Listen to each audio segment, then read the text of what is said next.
नमस्कार, मैं हूं प्रशांत द्विवेदी। S7 के संवाद कार्यक्रम में आपका बहुत बहुत स्वागत है। आज हमारे साथ में मुंबई से दो गेस्ट जुड़ गए जिनसे हम संवाद के तहत खास बातचीत करेंगे। पहले जो हमारे गेस्ट हैं वो अशोक कुमार दुबे, जो अपना पूर्वांचल महासंघ को चलाते हैं, उसके अगुवा हैं। दूसरे मुंबई के वरिष्ठ पत्रकार नवीन पांडे जी भी हमारे साथ मौजूद हैं जिनसे हम खास बातचीत करेंगे। आप दोनों लोगों का बहुत बहुत स्वागत है हमारे खास कार्यक्रम संवाद में। नमस्कार जी। नमस्कार प्रशांत भाई, आपको भी बहुत बहुत धन्यवाद, आपने ऐसे कार्यक्रम आयोजित किए जी। Thank you. तो सबसे पहले हम आएंगे अशोक दुबे जी आपके पास में कि अगर देखिए तो लगातार जिस तरह से आप देखिए प्रवासियों के साथ जो एक सौतेलापन होता है, और आप एक मुंबई में मौजूद हैं, मैं देखता हूं जब भी ऐसा होता है तो बहुत सारी नेतागिरी होती है, उसके बाद में फिर वही ढर्रे पर चीजें सामने आ जाती हैं। आप एक अपना महासंघ चला रहे हैं, पूर्वांचल महासंघ चला रहे हैं, कैसे देखते हैं आप, क्या कहेंगे इस बारे में? प्रशांत जी, आपने बहुत सही कहा कि बहुत सारे लोग ऐसी चीजें संस्थाएं चलाते हैं, फिर उसके बाद अपने कुछ दिन के बाद इस चीजों को बंद कर देते हैं। बंद करने के बाद मीन्स ये ऐसा फील होता है कि सिर्फ जो प्रवासी हैं या पूर्वांचल वाले जो हैं वो अपने आप को ठगा हुआ महसूस करते हैं ऐसी चीजों से। जी जी जी। लेकिन इस चीज को ध्यान में रखते हुए जो हमने इस संगठन का निर्माण किया हुआ है, हमारे संगठन में जो हमारे मूलभूत चीजें हैं वो उनके दुख दर्द से ही है, और उनके दुख दर्द को कैसे दूर किया जाए इस पर ही विचार करने के लिए सारी टेक्निकल टीम्स हमारी जो लगी हुई हैं, और ग्राउंड मतलब जमीनी कार्य कर रहे हैं वो लोग, जमीन पे सारे डेटा वगैरह कलेक्ट करके कि क्यों इस तरह की समस्याएं पैदा हो रही है, क्या सिर्फ सरकार ही इसके लिए जिम्मेदार है या वहां पर रहने वाले लोग खुद भी जिम्मेदार है इसके लिए। इसका भी एक बहुत बड़ा कारण है कि अगर हम खुद उदासीन जी, मुझे लगता है अशोक जी से अभी हमारा संपर्क टूट गया है। नवीन जी, आप बताइए, आप मुंबई के एक वरिष्ठ पत्रकार हैं, किस तरह से देखते हैं इस तरह से, जब देखिए आप जिस तरह से लॉकडाउन हुआ 3 महीने का और मुंबई में जिस तरह से प्रवासी थे, कितनी सारी चुनौतियों को उनका सामना करना पड़ा। अगर आप देखें तो प्रवासियों की बात तो बहुत होती है, फिर पूर्वांचल की बात बहुत होती है, तो आप नवीन जी कैसे देखते हैं इस पूरे मामले को? देखिए प्रशांत जी, आज जो आपने कार्यक्रम आयोजित किया है वो एक बड़ा अच्छा मुहिम है और एक अच्छा पहल है प्रवासियों को लेके, क्योंकि पूर्वांचल के लोग जो हैं देश विदेश में, देश के कई हिस्सों में हैं और वो मेहनत कश लोग हैं। वो हमेशा कोशिश ये करते हैं कि भाई हम जितना मेहनत करें और किसी तरीके से रोजी रोटी चलती रहे। लेकिन सवाल ये है कि 60 के दशक में विश्वनाथ गहमरी गाजीपुर के सांसद हुआ करते थे। उन्होंने संसद में रो रो कर जो है दुखड़ा पूर्वांचल का सुनाया था। उसके बाद कमेटी बनी थी और कमेटी बनी और उस पर कुछ आज तक हुआ नहीं। अब जो है उसके बाद में कई बार जो है मुंबई में, दिल्ली में, कलकत्ता में जो पूर्वांचल के लोग हैं संस्थाएं बनाते हैं, फिर उसके बाद कुछ जोश होती है, कुछ दिनों तक चलते हैं और उसके बाद फिर ठंडे होके बैठ जाते हैं। उसके दो मुख्य कारण हैं। पहला कारण ये है कि उनको सपोर्ट नहीं मिलता है। दूसरा कारण ये है कि वहाँ के जनप्रतिनिधि जो होते हैं उनको बहुत ज्यादा अहमियत नहीं देते हैं। तीसरा एक इम्पोर्टेंट चीज जो अशोक दुबे जी ने मुंबई में अपना पूर्वांचल महासंघ की शुरुआत करके की है जी, और उन्होंने जो विगत कई संस्थाएं रही हैं, पिछली बनी हैं और मुहिम चलाई हैं, उनका जो असफल होने का कारण रहा है उसको ढूंढ को इन्होंने जो है दूर करने की कोशिश की है। तो मुझे लगता है कि अपना पूर्वांचल महासंघ की तरफ से जो प्रयास शुरू है उसको थोड़ा सा जो है सकारात्मक तरीके से इनको लेकर चलने की जरूरत है। बहरहाल आपने कोरोना का मुद्दा उठाया। कोरोना काल में जो है सबसे ज्यादा प्रभावित पूर्वांचल के लोग ही हुए, और स्थिति तो ये थी कि अब 15 दिन के बाद जो है लोग राशन के लिए अब एक दूसरे को ढूंढते रहे, मदद की गुहार लगाते रहे।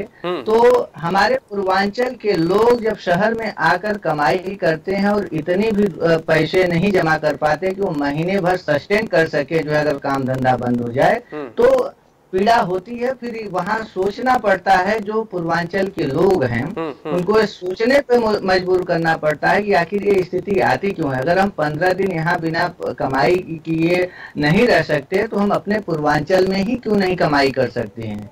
तो इस बारे में अभी पूर्वांचल को लेके जो भी अशोक दुबे जी उनकी रणनीति होगी वो बताएंगे। अच्छा नवीन पांडे जी, देखिए एक बहुत पीड़ा होती है जिस तरह से अगर आपने देखा कि पूरा देश जो है कोरोना वायरस जैसी बीमारी से ग्रसित है, और कहीं ना कहीं भारत के प्रधानमंत्री की जो अपील थी वो काम करती जरूर नजर आई, लेकिन अगर मुंबई में आप बैठे हैं, आप एक वरिष्ठ पत्रकार हैं, तो मुंबई में स्थिति बहुत गंभीर देखी गई, क्योंकि देखिए माया नगरी है, और जब एक गांव से या किसी छोटे जिले से कोई जाता है वहां पे तो बहुत सारे सपने देखता है, लेकिन इस तरह की स्थितियों में जब एकदम से आप देखिए पूरी तस्वीर बदल गई, लोग अपने अपने घरों की तरफ आगे बढ़ने लगे, कहीं खाने की व्यवस्था नहीं थी, तो कैसे देखते हैं सरकार, जो मुंबई सरकार है आपकी, क्या कर रही थी? क्या हाथ में हाथ रख के बैठे थे? क्या कोई प्रयास नहीं हो रहा था? क्योंकि आप ग्राउंड जीरो पे थे, मैं समझना चाहता हूं इस बात को आपसे। नहीं, देखिए सरकार जो है एक अचानक से इतनी बड़ी पब्लिक को इतनी बड़ी संख्या में किसी भी सरकार के लिए जो है राहत मुहैया कराना बड़ा मुश्किल काम है जी। तो सरकार ने जो यहाँ किया वो कितने स्तर तक किया, क्या किया, आज तक उस पर बहुत ज्यादा क्लेरिफाई नहीं कर सकी और लोग संतुष्ट भी नहीं है। जी, जी, जी। मुंबई की एक जो खासियत रही है संस्थाओं को लेके, यहाँ मदद करने के लिए लोग इतने आगे आते हैं और मदद करते भी हैं। हाँ। मैं कई ऐसे संस्थाओं को जानता हूं और खास तौर पे सिख गुरुद्वारों को जो है जहां से मदद सबसे पहले मुहैया कराई जाती है, तो वो जो मददगार लोग थे उनके बल पे जो है सरकारें, ये जो अचानक कोरोना काल में जो संकट पैदा हुई तो संस्थाओं ने मदद की, लोगों ने मदद की। सरकार जो है चाहे यूपी की सरकार रही हो चाहे महाराष्ट्र की सरकार रही हो, एक दूसरे के ऊपर आरोप प्रत्यारोप करते रहे, लोग गाँव जाना चाहते। मेरे ख्याल से नवीन पांडे जी, बिल्कुल इस समय जो समय चल रहा है इसमें आरोप प्रत्यारोप बिल्कुल नहीं होना चाहिए। अशोक दुबे जी भी बताइए कि बहुत सारे संस्थान चल रहे हैं, बहुत सारी संस्थाएं चल रही, विकास की बात कर रही हैं, मुझे बताइए कि अपना पूर्वांचल जो महासंघ है उसमें ऐसा क्या है, मतलब आपने क्या सोच रखी है, आपकी सोच क्या है इस महासंघ को बनाने के पीछे, और क्या सोचते हैं आप, मुझे बताइए। प्रशांत जी, देखिए इस महासंघ का निर्माण इसलिए किया गया है कि हम पूर्वांचल के विकास को एक सही दिशा दे सके। पूर्वांचल के लिए बहुत सारी संस्थाएं शुरू की गई हैं। इवन मुंबई शहर में ही बहुत सारी संस्थाओं का ऐसे निर्माण किया गया है, लोग उसको फेसबुक और उस पर चलाते रहते हैं, लेकिन किसी भी ग्राउंड जीरो पे उनका काम कुछ जीरो है। आज की अगर कंडीशन देखा जाए, आज की ग्राउंड रिपोर्ट में ये है कि कोरोना काल में लोग यहाँ से प्रवासित होकर के गए, वहां पर जाने के बाद आज अगर मार्च से लॉकडाउन शुरू हुआ, अप्रैल मई जून में वहां पर गए, फिर से वहां से उनका पलायन का नजरिया शुरू हो गया, फिर से उनको मुंबई आने के लिए, अभी लोगों से बात होती है तो ट्रेन के टिकट्स नहीं है उनको आने के लिए, यहाँ पर फिर वही कंडीशन है, 15,000 रुपए देकर के वो गए हैं यहाँ से घर पे या पैदल चल करके गए हैं, लेकिन फिर से उसी कंडीशन में आ गए। क्या पूर्वांचल में उपजाऊ जमीन नहीं है? क्या पूर्वांचल में उद्योग नहीं लगाए जा सकते? या लघु या कुटीर उद्योग को क्या सरकार ने बढ़ावा दिया अभी तक? अगर ये सारी चीजें ध्यान में रख करके काम किया गया होता तो शायद पलायन का रेट इतना नहीं बढ़ा होता। प्रशांत जी, हमने एक आकलन निकाला हुआ देखा है, हमारी संस्था ने उस चीज को गहन उस पर विचार भी किया। आप 1947 से लेकर के 1920 तक अगर देखा जाए तो सबसे ज्यादा पलायन जो हुआ है वो सिर्फ पूर्वांचल क्षेत्र से हुआ है, सबसे ज्यादा पलायन। अब आप इस चीज को सोच सकते हैं कि अगर पलायन हुआ तो क्यों हुआ, और उसको पलायन को रोकने का काम क्यों नहीं किया गया? क्या आज तक कोई संस्थाएं नहीं थी? संस्थाएं थी, तो वो संस्थाओं का भी जो उन्होंने काम किया और क्यों फेल हो गई? सबसे इंपॉर्टेंट बात क्या होती है, संस्थाएं चलती हैं, फेल क्यों हो जाती है? क्या सिर्फ उसके पीछे एक वहां पे जो पूर्वांचल में बाहुबली राज चला उसका एक कारण था, या सरकार सच में उसके लिए जिम्मेदार है, या वहां के तथाकथित जो नेता अपने आप को मानते हैं वो भी जिम्मेदार है उसमें, और वहां की जनता जिम्मेदार है?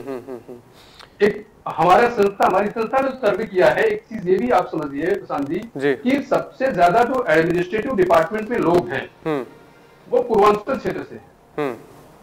पूर्वांचल क्षेत्र से सबसे ज्यादा प्राइम मिनिस्टर से है, फिर भी पूर्वांचल इतना उपेक्षित रहा कि आज भी वहां पर 2 वक्त की रोटी खाने के लोगों को दूसरी जगह जाना पड़ता है, और वो दूसरे शहरों में उनको दोयम दर्जे की मतलब नीति से देखा जाता है, उनको बहुत ज्यादा रिस्पेक्ट नहीं मिलता जी, कि नहीं वो वहां पे चलो ठीक है गए हुए, तो कोई अगर मुंबई की बात करें हम तो उनको बोलते हैं भैया आ गया है, अगर किसी दूसरे शहर में जाएंगे तो मतलब पूर्वांचल से यूपी वाला आ गया है, ये चीजें टैग लगा करके लोग बोलते हैं। उसके लिए भी कुछ भी नहीं किया गया। ये अपमानित होना कब तक आप सहते रहेंगे, कब तक? और हम अपने युवाओं को, अपनी आने वाली पीढ़ी को, या हमको हमारे पूर्वजों ने क्या दिया? सिर्फ यही चीज कि हम आकर के यहाँ पर 2 दर्जे की नागरिकता लें और हमको पीड़ा हो उस चीज का, क्या हम अपने गांव को नहीं डेवलप कर सकते, हम अपने क्षेत्र को नहीं डेवलप कर सकते? सबसे ज्यादा कल्टीवेटेड लैंड पूर्वांचल में है, उपजाऊ जमीन। इवन अगर हम कल कारखानों की बात करें तो सोनभद्र वगैरह जैसे एरिया है, भदोही है, सोनभद्र है, ये सब एकदम औद्योगिक क्षेत्र हैं।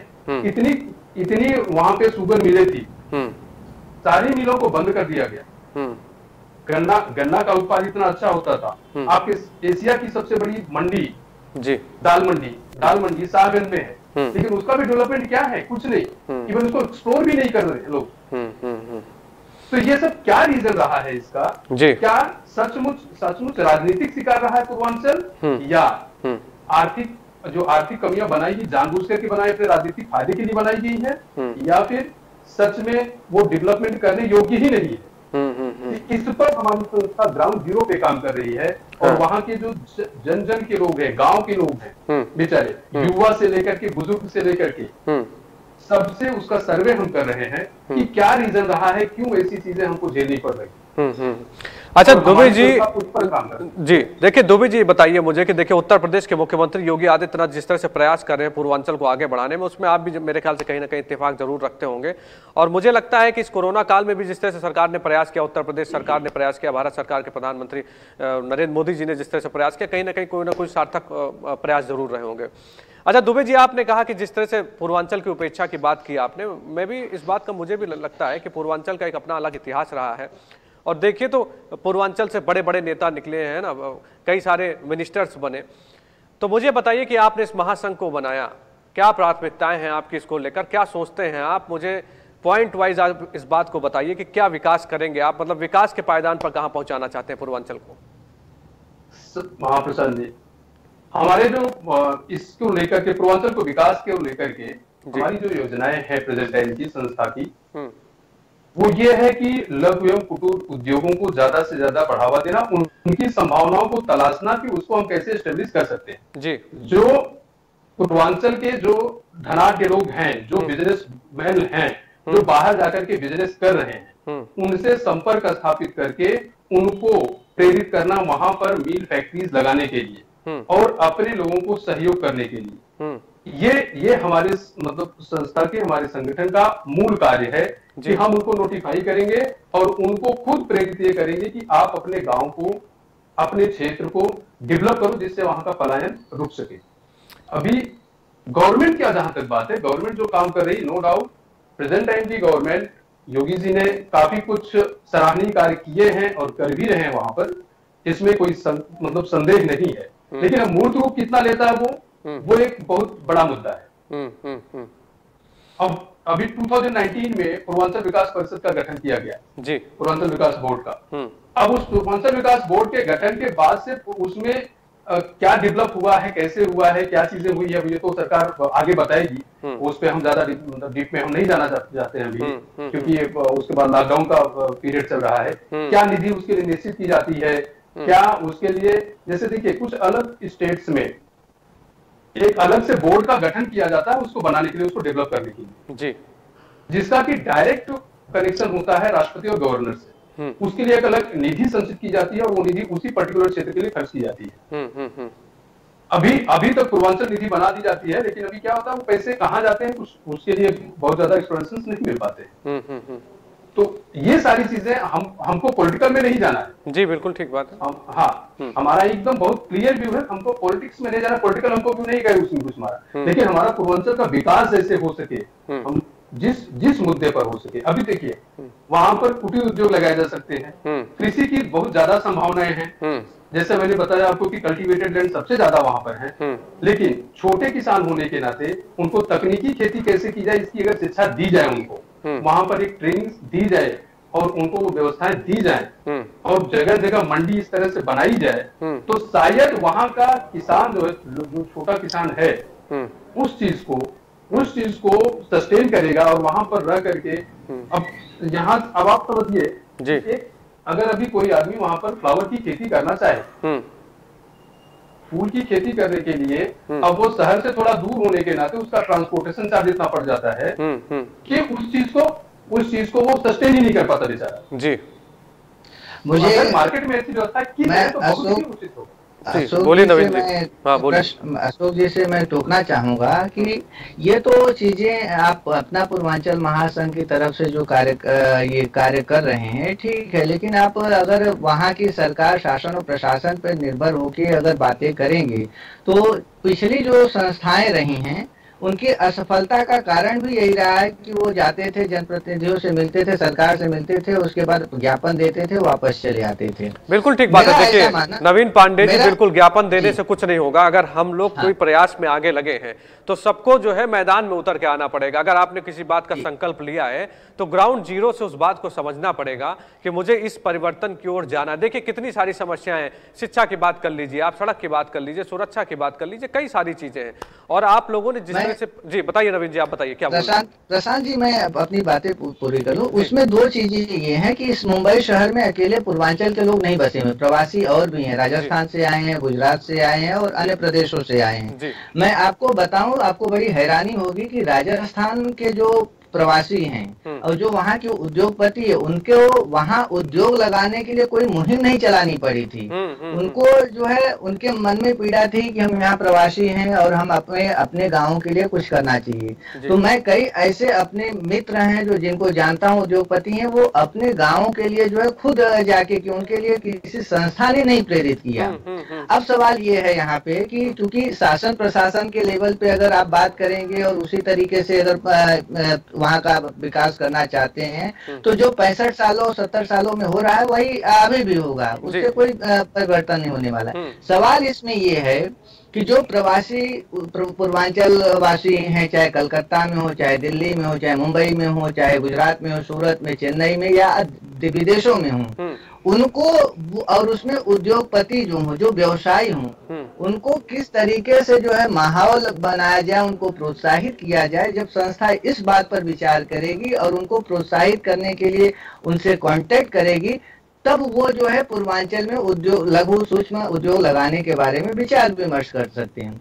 दूसरी चीजें ये हैं कि अब ये इस तरीके से जो है आप मुहिम कैसे महासंघ को लेकर चलाएंगे, ये एक बड़ा सवाल है। क्योंकि तो मैं कई ऐसी पूर्वांचल संस्थाओं को जानता हूं कि सिर्फ जो है वो एक साल में एक दिन बैनर पोस्टर लगा के और कार्यक्रम कर लेने से पूर्वांचल का विकास होने से रहा।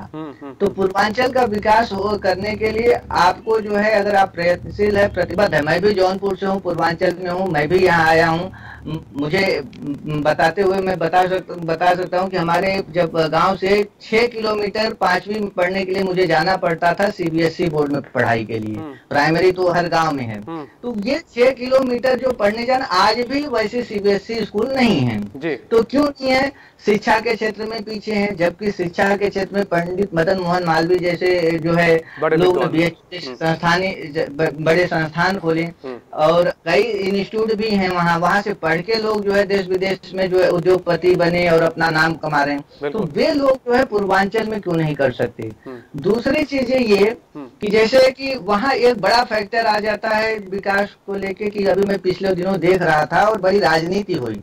राजनीति की वहाँ का मुख्य मुद्दा ये नहीं है कि आप पूर्वांचल क्षेत्र का विकास हो। राजनीति का मुद्दा ये है मंदिर कैसे बनने, जाति कैसे साधी जाए, लोगों को जो है अधिक से अधिक लुभाए कैसे जाए। जब राजनीति इस स्तर पे होगी तो वहां पर कौन सा जो है बिजनेसमैन जाके किससे बात करेगा? अगर अपना पूर्वांचल महासंघ के जरिए अगर ये कोई प्लेटफॉर्म बनाना चाहते हैं और शासन प्रशासन और उनको सुविधा उपलब्ध करा देने हैं तो इसके लिए बहुत बधाई के पात्र हैं। बिल्कुल ठीक मैं बिल्कुल इस बात, जी बताइए जी। हाँ, लेकिन दूसरी चीजें पूर्वांचल की एक सबसे बड़ी खासियत चीजें हैं, जहाँ काशी भी है और सबसे पुरानी धर्म नगरी है, उसको वो पर्यटन के लिहाज से पहले से भी प्रचलित है, लेकिन जितना उसको होना चाहिए था उस तरीके से नहीं हो पाई है। पिछले दिनों मैंने एक चीज देखा कि अचानक से जो है पूरे मुद्दे में एक मुद्दा गरमाया है परशुराम मंदिर कि कोई बोलता है हम बनाएंगे, दूसरे बोलते हैं कि हमने तो छुट्टी दे दी थी। मेरा सवाल है कि अगर आप मंदिर बनवाना चाहते हैं तो सिर्फ लखनऊ के किनारे क्यों बन सकती है, पूर्वांचल में क्यों नहीं बन सकती? धर्म स्थलीय क्षेत्र तो काशी पूर्वांचल में बसते, तो आप लखनऊ क्यों? देखिए नवीन पांडे जी, बहुत बड़ी बात आपने कही। एक बात मुझे भी नहीं समझ में आती, इस बात की मुझे भी पीड़ा होती है कि जब आप सीट और सत्ता में बैठे होते हैं तो आप मूर्ति की बात नहीं करते हैं, लेकिन जब आप सरकार से बाहर होते हैं तो आप मंदिर बनाने की बात कर लेते हैं। ठीक है, मुझे प्रेम नहीं समझ में आता है, बिल्कुल नहीं समझ में आता है। आप परशुराम सबके भगवान है, परशुराम किसी एक आदमी के भगवान है क्या? परशुराम जी तो सबके हैं, सबके वंशज माने जाते हैं। प्रशांत जी, मैं एक चीज आपको स्पष्ट रूप से बता देना चाहता हूँ कि अगर परशुराम मंदिर कोई बनाना चाहता है, बहुत अच्छी बात है, बनवाएं, कोई दिक्कत नहीं है। जिस तरह से विष्णु भगवान के छठे अवतार परशुराम जी माने जाते हैं, 7वें अवतार राम है, भगवान राम है, और 8वें अवतार कृष्ण है। भगवान राम और कृष्ण को लेकर कभी किसी ने सवाल नहीं उठाए, तो उनकी एक अवतार पहले भगवान परशुराम होते हैं, उनको लेके जो है सवाल उठाया जाता है, मंदिर के लेकर प्रश्न चिन्ह होता है, और सरकारी स्तर से लेकर राजनीतिक पार्टियां तक उसमें खाली धुमधुमी बजाती हैं। वो अगर करना चाहते पर्यटन के लिहाज से, धार्मिक क्षेत्र डेवलप करने के लिहाज से ये जगह नोटिफाई करे कि ये क्षेत्र जो है हम धार्मिक स्थिति धर्म क्षेत्र बना रहे हैं और इसका खूब पर्यटन का विकास। बिल्कुल ठीक बात आपने कहा कि धर्म क्षेत्र में पर्यटन के लिए उसको बढ़ाया जा सकता है, कुटीर उद्योग वहां पे लगाए जा सकते हैं। और जिस तरह से अपना पूर्वांचल महासंघ प्रयास कर रहा है, अशोक दुबे जी अगवा के तौर पर आए सामने और जो अपने संकल्प बता रहे हैं, जो उनका एक मैंने देखा जो उनका एक काम करने का तरीका, वो अपने आप में बहुत कुछ बयां कर रहा है। अशोक दुबे जी, मुझे ये बताइए कि हमने प्राथमिकताओं की बात की आपसे, मुझे बताइए सबसे बड़ा मुद्दा एक शिक्षा भी है। भारत सरकार प्रयास कर रही है, उत्तर प्रदेश सरकार भी प्रयास कर रही है, और शिक्षा अगर बेहतर होगी, अगर हम शिक्षित होंगे, हमारे जो पूर्वांचल के बच्चे शिक्षित होंगे, तो जाहिर सी बात है कि अच्छी पीढ़ी सामने आएगी और वो पीढ़ी कुछ ना कुछ करेगी। शिक्षा के बारे में क्या कहना है अशोक दुबे का, मैं समझना चाहता हूँ। जी जी प्रसाद जी, मैं बहुत जमीनी स्तर पे पूर्वांचल को देखा हूँ जाकर के आपकी बार इस लॉकडाउन में। वहां पे जो प्राइमरी स्कूल बनाए गए वो सिर्फ नाम मात्र के रह गए हैं। लोग बिजनेस व्यवसाय ऐसा कर रहे हैं, सिर्फ पैसे के लिए अलग अलग स्कूल खुले हुए हैं, जिसमें भी फीस तो ज्यादा है, सिर्फ पैसे के लिए, क्वालिटी जीरो है। और वहां से ये हो जाता है कि प्राइमरी में मेरा बच्चा नहीं पढ़ेगा, अभी मांडसरी में जाकर के पढ़ेगा या किसी स्कूल में पढ़ेगा, पढ़ाइए उस बच्चे को, वहां पर पढ़ाइए, एजुकेशन आप दीजिए, हम उसके फेवर में, लेकिन क्वालिटी आप क्या दे रहे हैं वो सबसे इंपॉर्टेंट है। नहीं तो दुबे जी देखिए बिल्कुल ठीक बात आपने कही, लेकिन मैंने प्राथमिक विद्यालयों को जिनका दौरा किया, मेरे रिपोर्टर्स ने दौरा किया है, एक अच्छी पढ़ाई की सुविधा की गई है, खाने की व्यवस्था की गई है। आप देखिए प्रोटीन्स को लेकर एक पूरा मेन्यू कार्ड बना है, और दूसरी तरफ देखिए जो प्राइवेट स्कूल्स हैं उसमें एक तरह से आरक्षण दिया गया है कि अगर वो गरीब का बच्चा है तो उसको फीस नहीं देने की जरूरत है। तो सबसे बड़ी बात तो लोगों को जागरूक होना पड़ेगा, इसमें महासंघ का भी आपका प्रयास होना चाहिए कि आप लोगों को जागरूक करिए कि इस तरह की व्यवस्थाएं हो रही हैं, शिक्षा के स्तर को बढ़ाने के लिए इस तरह व्यवस्थाएं हो रही हैं। तो सबसे बड़ा काम तो जागरूकता कर रही है दुबे जी। शिक्षा को लेकर प्रशांत भाई आपने बड़ा अच्छा सवाल उठाया, और अपना पूर्वांचल महासंघ क्योंकि वो हमारे मित्र भी हैं, मुंबई शहर से हैं, तो एक तो शिक्षा को लेके जो अपना पूर्वांचल महासंघ जो काम कर रही है मुंबई क्षेत्र में, क्योंकि लॉकडाउन में कई ऐसे परिवार थे जो खाने के लिए जिनको लाले पड़े थे, वो बच्चों को पढ़ाएं क्या, तो उसके लिए अशोक दुबे जी ने मेरे ख्याल से जो है पुस्तक बैंक योजना शुरू की है। उन्होंने कई बच्चों को जो है किताब बांटे हैं, नोटबुक प्रोवाइड कराए हैं, एडमिशन को लेकर मदद कर रहे हैं, बहुत अच्छी बात है इनकी और इनका जो ये पहल है बहुत अच्छी चीज है। दूसरी चीज आपने जो पूर्वांचल को लेके बातें कही, इन्हीं संस्था से जुड़े हुए हैं कि संरक्षक सदस्य हैं अपना पूर्वांचल महासंघ के महाराष्ट्र के पूर्व गृह राज्य मंत्री कृपाशंकर सिंह और पूर्व मंत्री अमरजीत मिश्र जी। इन दोनों से पिछले दिनों बात हो रही थी कि भाई आप लोग संस्था से जुड़े हुए हैं, संरक्षक सदस्य हैं, तो क्या कर रहे हैं। तो दोनों लोगों का जो बातें हैं मैं मोटे तौर पे बता देना चाहता हूँ। कृपाशंकर सिंह जी ने बहुत अच्छी बातें कही थी कि भाई हम पूर्वांचल के लिए फंड एलोकेट यूपी सरकार करती है, पूर्वांचल के लिए काम भी प्रयास किया जा रहा है, पिछली गवर्नमेंट ने नहीं की होगी अब तक, लेकिन अब योगी सरकार ने पूर्वांचल विकास बोर्ड का गठन किया है, उसके लिए फंड एलोकेशन हुए हैं और संभव है कि उसका उपयोग भी। लेकिन एक बड़ी चीजें उन्होंने जो कही कि पूर्व में भी सरकारों ने पूर्वांचल को लेकर बड़ी बातें कही थी, लेकिन उस निधि का कभी उपयोग नहीं हुआ पूर्वांचल को लेकर।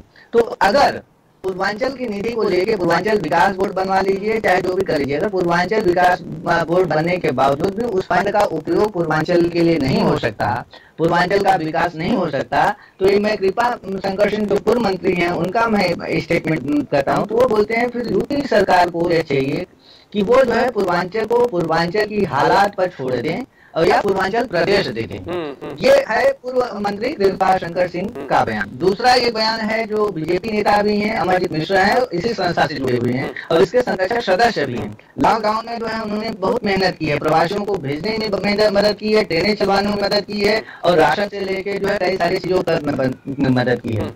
उन्होंने ये बातें कही कि नहीं, जो आपने भी शुरू में कहा कि पूर्वांचल को लेकर अगर हमको कुछ करना है तो यहाँ के लोगों से एक मुहिम शुरुआत संकल्प लेने की जरूरत है। जो व्यक्ति यहाँ पे कॉलेज खोल सकता है, बढ़िया कॉलेज खोल सकता है जिसमें लोग पढ़ रहे हैं, वो जो है पूर्वांचल में क्या कॉलेज अपने जिले में, अपने गांव में, अपने तहसील में नहीं खोल सकता क्या? तो सवाल आया कि खोल सकता है। तो उन्होंने बोला हमें उनके लिए प्रयास करना चाहिए, उनको प्रोत्साहित करने के लिए जरूरत है। दूसरी चीज, हर गाँव में प्राइमरी स्कूल है। यहाँ हर कमाने वाला हर व्यक्ति, हरियाणा के लोग जो कहते हैं जिनकी ईयरली 10 लाख पैकेज होगी, वो जो है अपने गांव के प्राइमरी स्कूल में 4 दीवारी बन जाने से, 4 कक्षा बन जाने से कोई स्कूल नहीं हो जाता। वहाँ पे पढ़ाई और शिक्षक, पढ़ाई भी अच्छी होना चाहिए और टीचर भी उपलब्ध होने चाहिए और वहाँ पे आधुनिक सुख सुविधाएं भी उपलब्ध होनी चाहिए। तो उनका ये बयान था कि हम अगर अपने स्कूल में कोई कंप्यूटर भी डोनेट कर सकते हैं या किसी भी तरीके से कर सकते हैं तो, और किसी भी तरीके से सूक्ष्म उद्योग या बढ़ावा दे सकते हैं, बाजारों में कुछ कर सकते हैं, तो हमारे पूर्वांचल की विकास को लेकर एक सीढ़ी हो सकती है और फिर लोग करेंगे। मेरे ख्याल से जो इनके संस्था के संरक्षक सदस्य भी हैं, तो अशोक दुबे जी से उनसे राय मशविरा करके उस पहल को आगे बढ़ानी चाहिए। तीसरी चीजें जो इम्पोर्टेंट चीजें हैं इसमें, वो ये है कि हम आखिर यहाँ पे हम लोग अगर 2 दर्जे की जिंदगी जीते हैं जैसे कि पूर्वांचल के लोग कहते हैं, तो अगर यहाँ जीते हैं तो तब तक वहां जाने पे कौन सा भला हो जाता है। वहां के तो जनप्रतिनिधि जो है, आप अभी फोन कर लीजिए, कोई काम करने के लिए कोई काम होता नहीं, खाने की दलाली करने में बिजी हैं, तो इन सब से जो है कैसे निपटाया। चलिए, बिल्कुल ठीक बात है, उसके लिए एक सार्थक प्रयास करना पड़ेगा। अशोक दुबे भी जिस तरह से प्रयास कर रहे हैं वो कहीं ना कहीं अपने आप में बहुत कुछ बयां कर रहा है। अशोक भी, आपसे हमने बातचीत की और लगातार आपसे बातचीत करते रहेंगे और जिस तरह से आप पूर्वांचल को बढ़ाने की बात कर रहे हैं उसमें कहीं ना कहीं आपके सार्थक प्रयास है। जिस तरह से आपकी टीम लगी हुई, नवीन पांडे जी ने, एक वरिष्ठ पत्रकार है, जिस तरह से उन्होंने अपनी बातों को सामने रखा, कहीं ना कहीं कोशिशें जारी, और मैं कहता हूं कोशिश करने वालों को कभी हार नहीं होती। अशोक दुबे जी, आप लगे रहिए और फिर अगले हफ्ते आपसे होगी मुलाकात। नमस्कार, थैंक यू। नमस्कार जी, नमस्कार।